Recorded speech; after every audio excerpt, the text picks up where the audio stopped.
Hey, what's up, everyone? Welcome to Redskins Talk TV. This is your host, Dre. Just want to talk about the upcoming game tomorrow night. I'm here in Texas, so it's Central Time, so it's going to start around 7:30, 7:35. Big game for the Redskins coming off the bye week. Had that win against the Oakland Raiders. We really needed that. But now comes a tough challenge because we're going to Dallas or to Arlington to play the Dallas Cowboys. But Dallas has a tough team. See, they gave the Broncos a run for the money, but at the same time, the defense for the Broncos, they got lax. I'm not going to take anything away from Dallas. They did pretty good offensively, but they're definitely going to pose a challenge because our defense is very porous, so they look like Swiss cheese. If the defenders are not going to play stout defense, it's going to be a long game for us. And for me, there's a lot of repercussions because if there's any game out of the entire season or any two games, it's the one against the Cowboys. Typically, I don't talk shit about my Redskins versus any other team, but for some reason when it comes to the Dallas Cowboys, I got to let it all out. Once again, me living here in Texas, especially because I live down here close to the Mexican border, I mean, you have Mexicans coming over talking about go Cowboys. So I'm the underdog here. A lot of people look at me sideways because I be walking around with my Redskins apparel on. I have no shame in my game because I support my team. I'm not like one of these fair weather motherfuckers that jumps off the bandwagon for the Cowboys when Tony Romo throws an interception like, he's prone to do. So it's going to be a long game tomorrow. Defensively, the keys for us to beat the Cowboys, we have to get a good pass rush. The main thing is whether it's Ryan Kerrigan rushing on one side or Brian Arakpo rushing on the other side.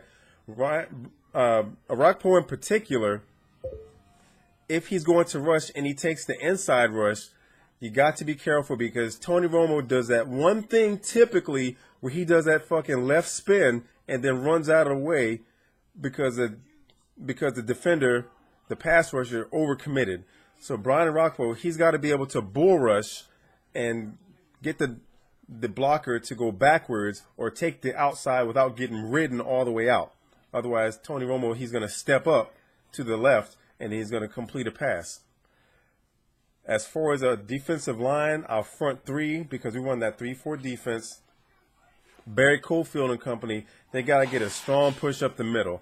That's the main thing. If they can occupy a couple of blockers, that makes it easier for Kerrigan and Arakpo to get to the quarterback. Tony Romo is very elusive, and he does pretty well when he's on the run. But at the same time, get enough pressure on him, he's going to make that errant throw. That's what we need because the more Tony Romo makes mistakes, it gets in his head and stays in his head, especially if it happens early. Now, as far as our corners and safeties, the safeties have to play smart, intelligent football, very disciplined football. Can't get out of place. They can't bite on any double moves and get too nosy looking in the backfield, thinking that the ball is going to be handed off, which is going to draw them in. It's going to be a lot of one-on-one coverage in most cases, or in some cases. And when it comes to Emerson and Hall in particular, he can do very well, just like the last game of last season against the Cowboys, because he did an outstanding job against Dez Bryant, who's a very dynamic wide receiver.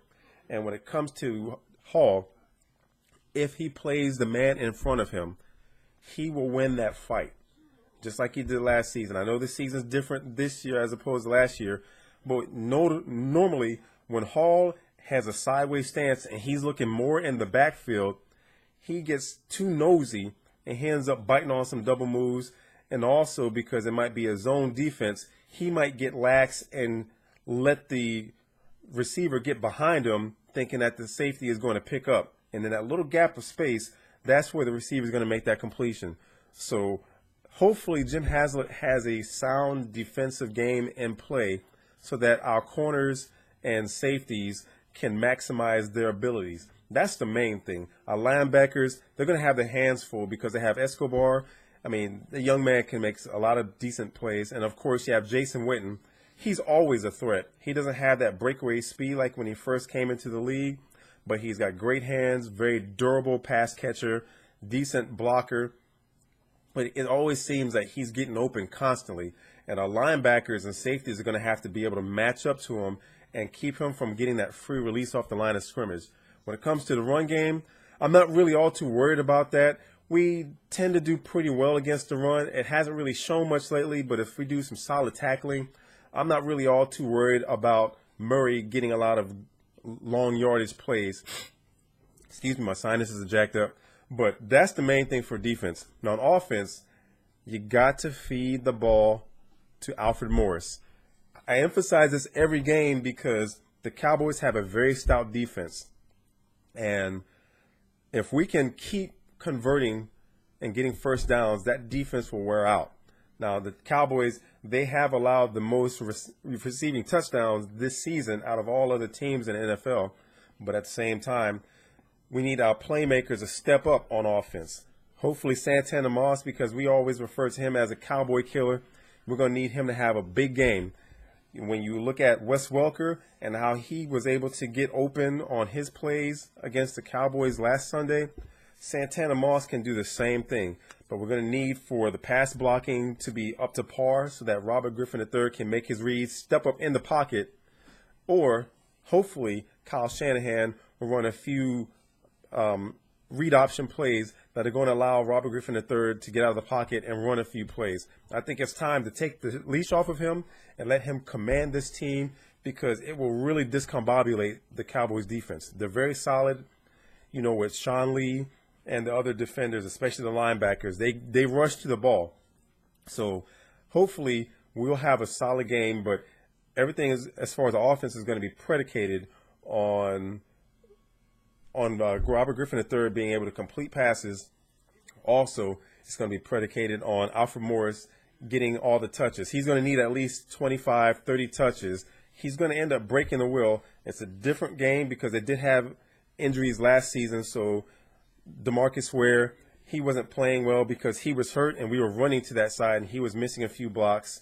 The defense, they just didn't have the players in place. Now you got Brandon Carr and Morris. They're doing a lot. They're actually doing a lot. Or Morris Claiborne, excuse me.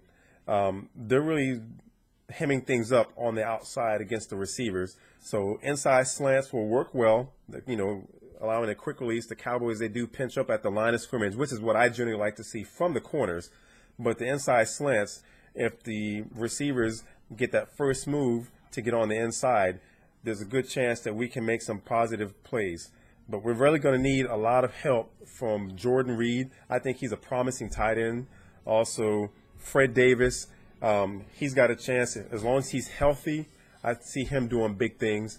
But overall, it's going to be a tough game. I'm not one to predict scores. I never have and I never will. So I'm not going to do that this game. But I'm really looking forward to a game. It's not going to be high points like it was against the Broncos with the Cowboys last week. It's going to be down to the wire, those kind of games that I hate. But at the end of the night, I'm hoping that I have a reason to smile. That way I can make my post-game video.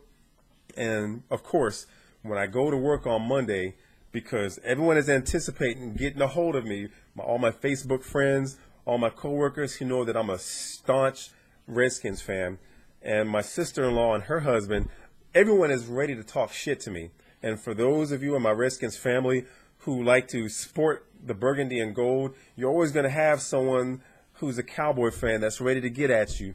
So it's one of those things where we need to hold our heads up, and hopefully this game will be that one game with Robert Griffin III where he hasn't looked the greatest this season, but hopefully tomorrow night is going to be the breakout game for the Redskins and Robert Griffin III. Once again, a lot of that's going to be on sound play calling, both on offense and defense.